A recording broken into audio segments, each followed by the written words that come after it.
If you look at data processing in the early 20th century, it's actually quite sophisticated. This, however, is far and away the most sophisticated and powerful form of data processing ever done. In the process of your research and writing, what did you learn about the men and women who worked for GCHQ over the decades? What were they like as people? The military and naval intelligence chiefs realized in early 1915 there's this huge mass of material coming in on economic issues that they have no idea of how to handle. I wonder what it's like to be asked to write the official history of a spy agency. Hi, this is Phil Gurski, President and CEO of Borealis Threat and Risk Consulting, and you're listening to Canadian Intelligence, a podcast about all things related to national security and public safety. As you probably know by now, I spent 30 years in intelligence here in Canada, including 17 and a half at Communications Security Establishment, or CSE, Canada's Signals Intelligence Organization. Very secretive, very keep their cards really close to their chest. And not a lot of Canadians know about CSE, and that's by design. Although I've argued that perhaps the organization needs to be a little more open to the public, because otherwise people get all the wrong ideas of what CSE is doing. As a consequence, there aren't a lot of reliable open source documents about CSE and its partners in the so-called Five Eyes Alliance, i.e. Australia, ourselves and Canada, New Zealand, the United Kingdom, and the United States.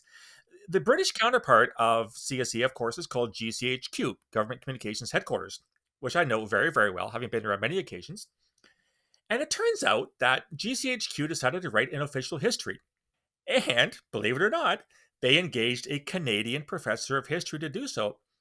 I am therefore delighted to join the podcast on today, John Ferris, who's a history professor at University of Calgary, who is the author of that book. So, John, congratulations and welcome to the podcast. Thank you very much, Phil. Glad to be here. First is the easy question, John. How the hell did somebody who is a history prof at Calgary get involved in this project in the first place? What is your background, or rather your interest in all matters intelligence? Well, I have no SIGINT background professionally. I have a military background in the sense that I'm an Air Force brat and I was in the reserves.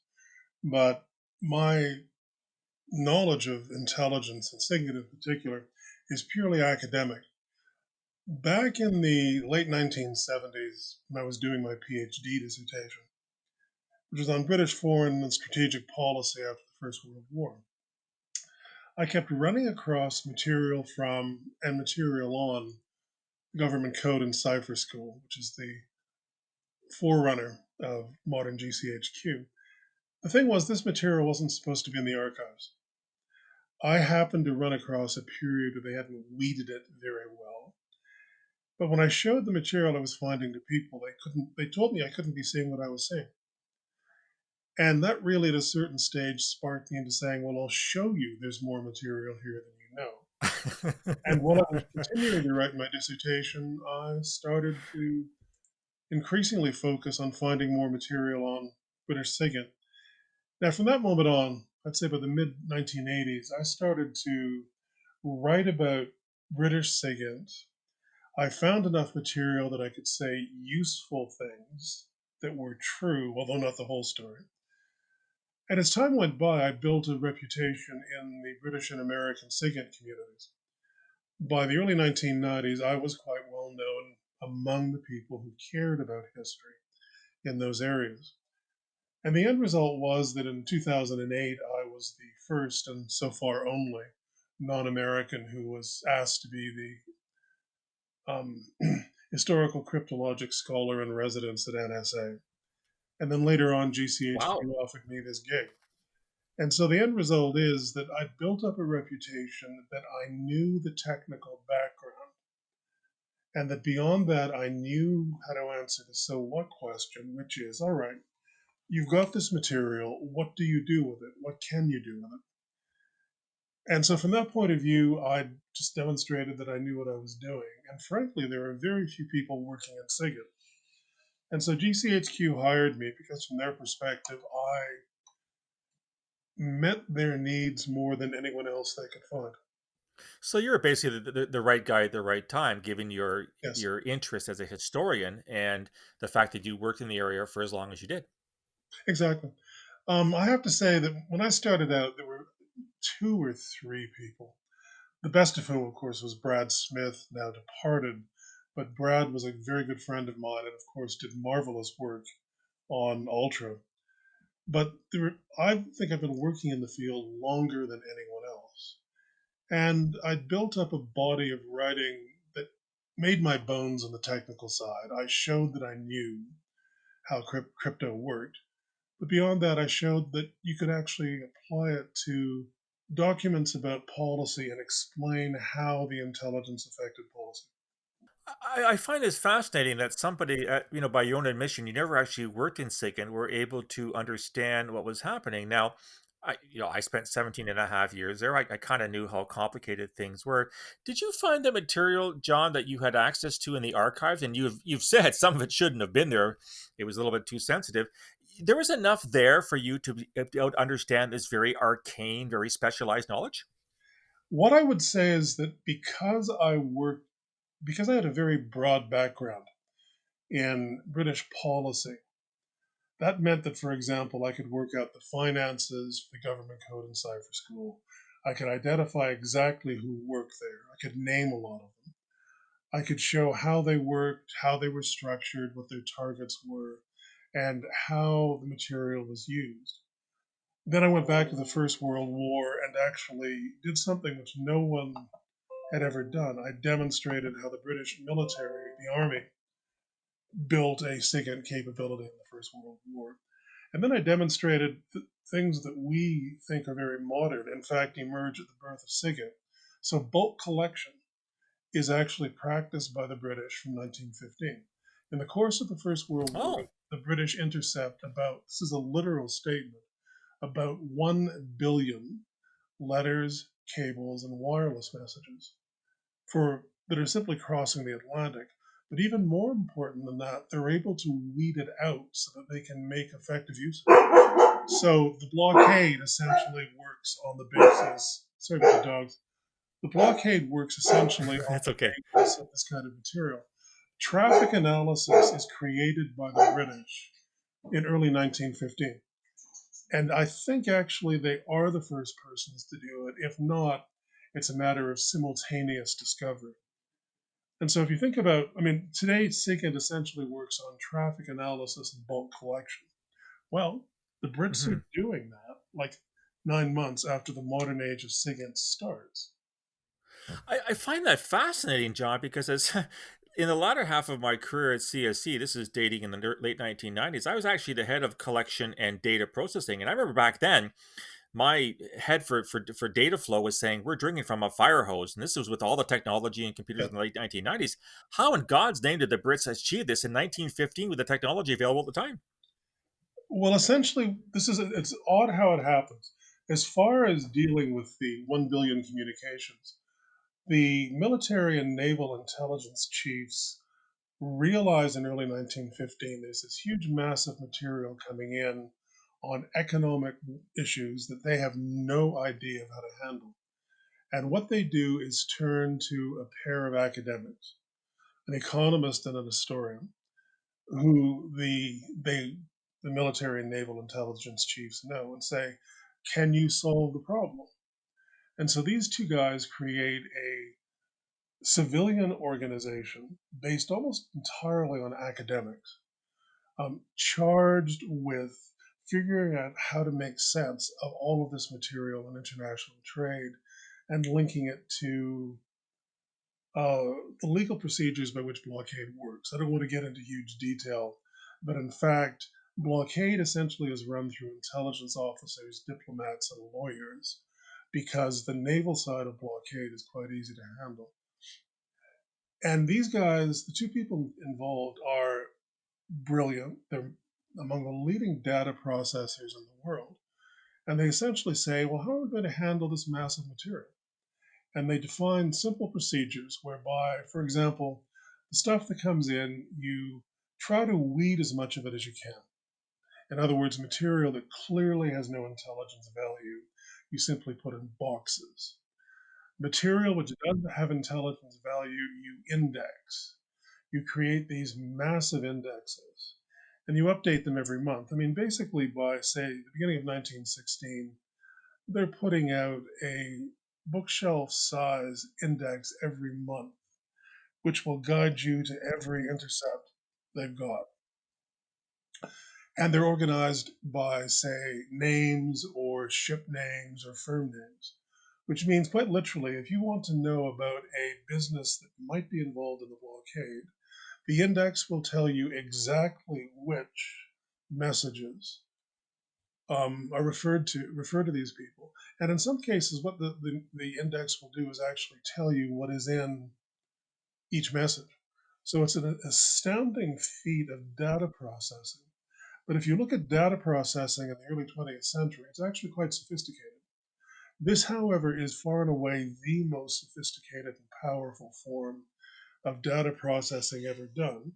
And let me say, incidentally, that in 1946, when the British and Americans start to go after plain text or civil text Russian communications, because the Russians, lacking a landline system, have to use radio across the USSR for normal communications. And in the end, the British and Americans intercept like about 300 million, this is not a joke, radio messages from Russian sources, which are quite useful, from 1945 to 56. But what they do is apply this 1915 system of data processing to it. And when American security agency, i.e. Army codebreakers, including Lou Tordella, see what the British are doing, which as I say is 1915 vintage, they fall off their chairs. Essentially, they say, how did you figure this out? I'm thinking back to my own days. So I started at CSE in '83. I think I was one of the first analysts to actually use what was then a word processor to write my reports on. In those days, we were still doing things on Longleaf and Mm-hmm. getting a typing tool to type them up for us. To think of these guys doing this in 1915 is just it's mind-boggling that they could have gotten through that amount of traffic. And like you say, in such a way that they could weed out the stuff that's fluff, that's of no interest, and then index the stuff. There must have been these massive paper files sitting on a bookshelf somewhere. Oh yeah. Well, in fact, we have some of the indexes available. If you were to go to the National Archives, which is currently very difficult, you can actually call some of them up. All of the original intercepts are gone. Well, I shouldn't say all. There are a handful that survive from the prize court. And anything that was used either in an operation or in a legal case is preserved. But otherwise, the overwhelm, like about 99% of it's gone. It's astounding. And the other thing is, when I showed British traffic analysis from 1916, and this would have been back in the early 80s, to old hands from Bletchley. Again, they just about fell off their chairs because they said, this is so sophisticated, so good. How is it we didn't know anything about it? Well, the answer is SIGINTers didn't know their history because it was kept secret. And so, therefore, they often had to rediscover the wheel in order to handle current problems. Oh, wow. Wow. I think you're speaking volumes here, John. So for this particular project, so GCHQ approaches you and says, "Hi, we like who you are. We know you know your stuff. We're going to give you access to all this material and write our official history." I'm going to assume, for argument's sake, that there's still an awful lot that to which you did not have access to. So, what was that process like? Of sort of you're getting like little straws in a whole haystack to try to figure out what the bigger picture is, or were they rather forthcoming in terms of granting you access? They told me what the ground rules would have to be, and they lived up to their word. The ground rules were I can't see anything about diplomatic cryptanalysis after August 1945. Up to August Okay, 45, it's all on the public record, but after that, it's secret for good reason. You don't want to embarrass your government right. or some foreign government. I couldn't see anything about technique that had current technical applicability, which I had no Hmm. problem with. I mean, back around 1980, the British were still trying to protect the way that bombs worked against Enigma. But by the time I got into this business, it was about 2014, 15 with the book, they were willing to go a lot further. So I could talk about computers. I couldn't talk about the Hmm. software and the programming, but I could certainly talk Right. generally I mean, I could talk generally about some of the programming. I could talk about the hardware. But when we got into some very basic forms of SIGINT, like the late 60s, or when suddenly I wasn't supposed to talk about things, even when they often were in the Okay. public domain. And finally, the issue of equity. In other words, every agency GCHQ operates with has some right over the story that they're involved in. Hmm. And that in turn means that I can't publish things involving another agency without their approval. Now, the key point Right. here is that NSA agreed in advance that they would be as generous as they could. And in fact, NSA, I have to be honest here, NSA actually bent over backwards to make it possible for GCHQ to get this work through their pre-publication clearance process. I know how that process works, and they really were generous as all hell to make it work. But MI5, MI6, the Australians, the Canadians, if I'd said anything about DND or about the French, which I don't, or at least not very much, I would have run into the same things. And so, in effect, what Right. happened was that I was going to have to recognize that I could write the full story of something, but that wouldn't mean that another agency would let itself be mentioned. And so lots of agencies, in effect, read what I said and took themselves out. Okay. Okay. Now, that's unavoidable. That happens to anybody writing one of these authorized histories. So, Right. what it means, the only thing that I'm sorry about is that it means that in some ways, when the whole record is out, it will look as though I've been unduly generous to GCHQ. But that's simply Hmm. because other people involved in a success don't want their names mentioned. So those are the ground rules. Beyond that, I never had a security clearance, thank God. If I'd had a security clearance, anything I write in the future would have to be authorized by the GCHQ Right. historian. Instead, what happened is GCHQ declassified a substantial fraction of its records and made me the only person who could read them. Oh. Now, now, in theory, many or most of those records, in fact, will be made publicly available in the next Hmm. 5 or 10 years, which in fact means that a lot of the records on GCHQ and the Cold War will be out. And that's one of the reasons Hmm. I was happy to do this work. Now, finally, what they let me see were their main files on policy, their internal histories, a lot of material on administrative stuff, files on specific issues that they agreed I should write about. So NATO and the Warsaw Pact, the Falklands conflict, etc., etc. There are a number of cases where I saw all of the relevant material, and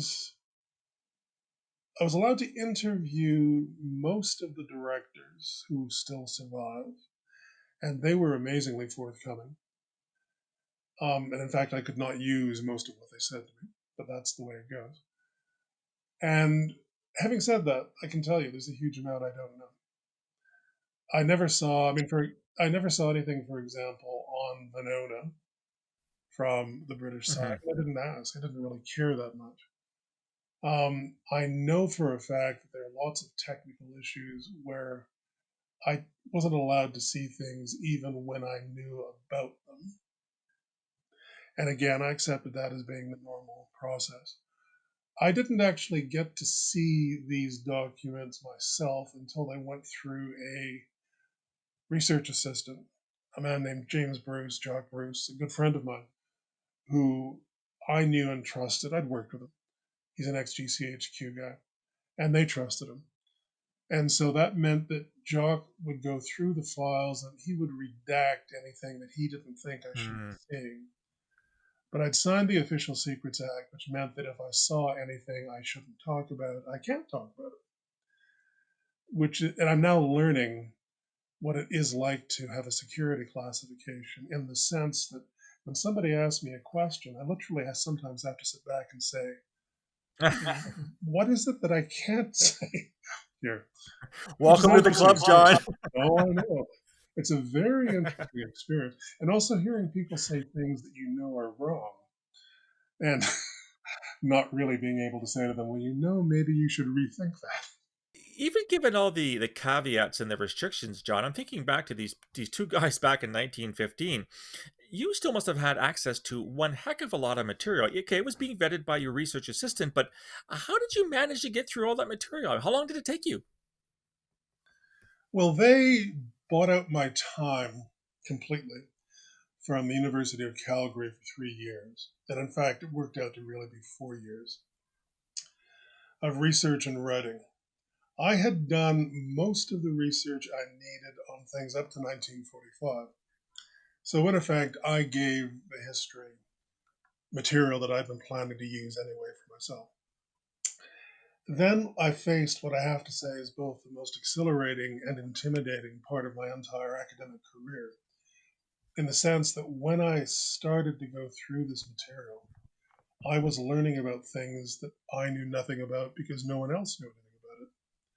Hmm. And in fact, what I also began to discover is that GCHQ didn't know a lot about its history.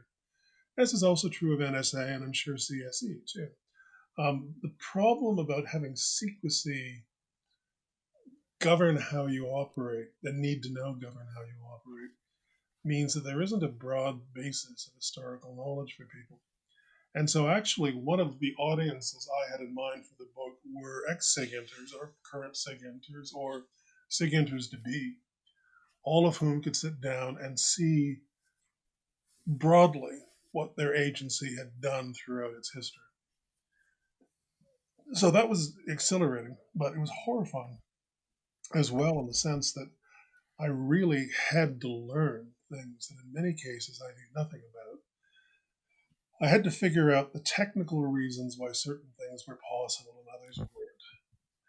I really was not a post 1945 British historian, and so I actually had to learn post 1945 British history, especially on Mhm. its defense side and foreign policy side, in order to make sense of what I was looking at. So about the dogs, there was nothing I could do to deal with those issues other than to learn them.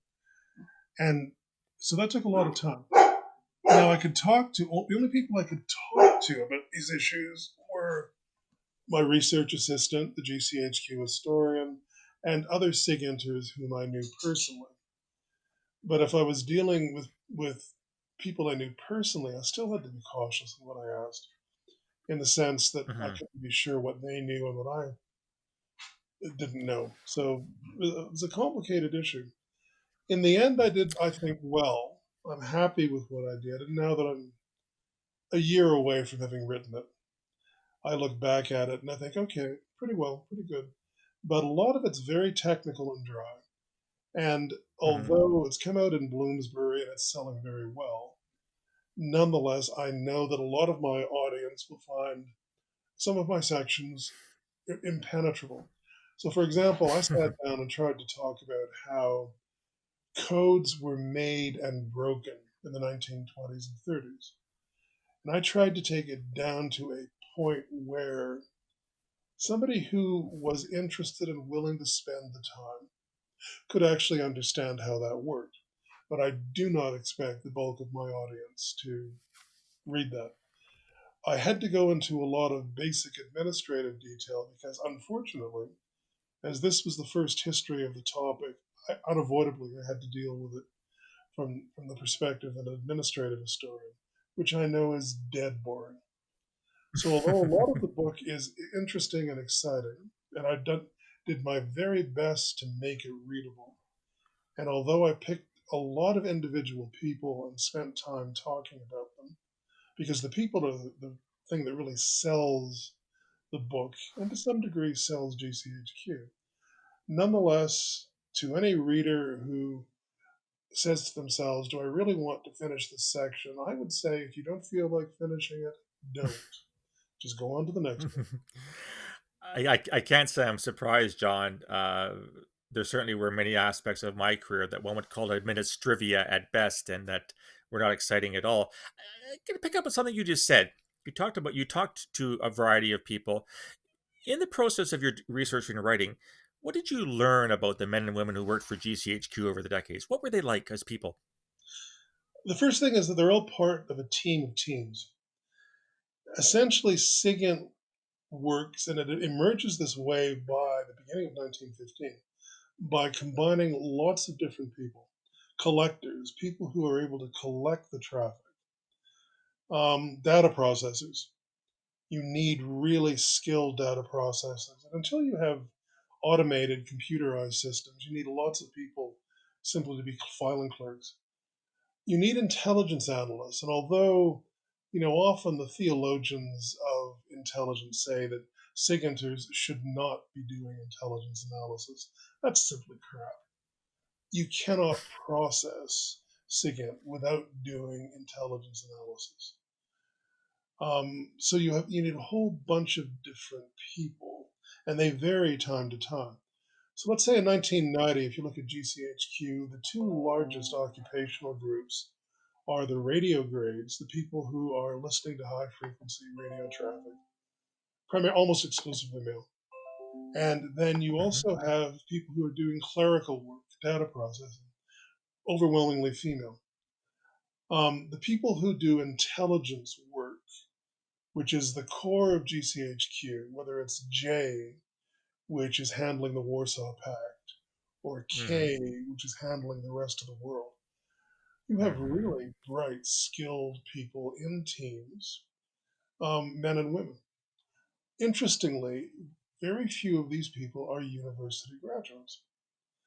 Because, as you know, I mean, in this period, a far smaller proportion of British people go to post secondary education than they do in Right. Canada or the United States. And what GCHQ does is find a way to take school leavers, 16-year-olds, and turn them into people who are effective interpreters or analysts who, in fact, can handle really complex issues. But finally, the core of GCHQ and what makes it succeed is the last of these teams, and that's the code breakers, the cryptanalysts. Hmm. And there, what I would say is that GCHQ has managed consistently from 1915 onward to always have some of the world's best code breakers working for it. And the quality of its code breaking has always remained at the top of the world. The other teams have changed constantly, and the nature of who a code breaker is has changed too. It's primarily linguistic before, let's say, 1940. Afterward, it becomes increasingly mathematical, although you Hmm. never have a situation where math or linguistic talents are excluded. But what I would say is that GCHQ has done very well in changing its teams to keep up with advances, and above all else, always in ensuring that it's got a high grade cryptanalyst. As an John, organization, you're bringing me. as an organization, it's really agile, and generally speaking, it's able to come to terms with changes in its work pretty quickly. I'm very favorably impressed by it. As an historian, I have to say that I've gone through records of, literally dozens, scores of military or intelligence organizations, and GCHQ is at the very upper end of that group of people. That's a great thing to have to say about an organization that has remained in the shadows. And I have to tell you, John, listening to you talk about the process and what you found out is really bringing me down memory lane, because I worked as a cryptanalyst for a little while at CSE because of my linguistic skills. Right. And you're absolutely right about the numbers of teams of people with different specializations that all contribute to the mission. And there are many pieces to this particular machine. To the best of my knowledge, John, there's no equivalent history of CSE. Now, I know of two people who were friends of mine, both of which were authorized to take a stab at it. They were both former CSEers. I believe one was still there, actually. Any interest on your part if CSE comes knocking tomorrow to do an official history of CSE? Would you pony up to the bar in that sense? I'd be willing, although I doubt that they would ask. But certainly, I'd be willing. Wesley Wark, around 2000, had been commissioned to write a history of all the Canadian intelligence agencies, which then was not published. But in the past year, the Freedom of Information Act requests brought two of those chapters out. They've been published and they're good. CSE has a big story to tell. And in fact, one of the things I've discovered is that if you look at the Western Front in 1917-18, actually the Canadian Army is a world leader in intelligence and SIGINT. And it doesn't get anywhere after the war because there's no one to hand the lessons or organization over to. But CSE, it remains much more focused on secrecy than either GCHQ or NSA does. Frankly, I think I think CSE would be better off being more open because they've got generally a good news story to tell. But anyone who knows the Canadian military and also Canadian intelligence agencies know that they're still fixated on secrecy in a way which is no longer true of most of the Five Eyes. Well, to their credit, CSE is making baby steps in that direction. I think they're a lot more open today than when I joined. When I joined back in '83, they didn't even exist until a Yeah, senator stood up in the Senate, I think 2 months after I joined, and said, "Oh, by the way, we have a signals intelligence organization called yeah. CSE." John, I could probably talk to you for days about your project. Where's your book available? How can my listeners get a hold of it? You can get hold of it through Amazon. You can get hold of it through Chapters. Any bookstore would be able to order it. But if you find it difficult to get to a bookstore, Amazon is an effective way to do it. It's not that. I mean, it's a big book. I have to warn you. It's like 870 pages of text, but the price is not outrageous for a book because Bloomsbury is trying to make a large number of sales, and it's been successful. It's sold over 40,000 copies now, Wow. which is pretty good as far as I'm Yeah, concerned. it's very good compared to my books. It's great. Oh, I know. Well, I've written things that have sold in the tens of thousands, but this is certainly well over anything else I've done. Well, again, John, congratulations on being chosen to write the history. Congratulations on the book's success. And thank you so much for sharing some of the process with me. This is, like I said, this has been a fascinating look at a necessary thing to do, which is to try to bring agencies such as GCHQ and one hopes down the road CSE a little into the daylight. As a retired guy, as a former guy, I too am restrained in the stories that I can tell, but I just wish that Canadians got a better sense as to what these agencies do for us, so that we can get away from these stories that they're all sort of evil, satanic, cabals who are trying to spy on Canadians and make our lives more difficult. So thanks very much again for joining me, John. I really appreciate it. Thank you very much. Take care. So that was my conversation with John Ferris, who is the Canadian who wrote the history of GCHQ. Uh, Have you bought the book? What do you think of it? I'd love to hear your reaction to our conversation. You can reach me on email, borealisrisk@gmail.com, or on Twitter @borealisaves. You can also find me on LinkedIn and on Facebook. If you like the content, want to subscribe to more, go to my website, borealisthreatandrisk.com, hit the subscribe button, provide your email address, you'll get a daily digest free of charge every day. Love to hear what you think of our conversation. I'll talk to you again soon. Until then, stay safe.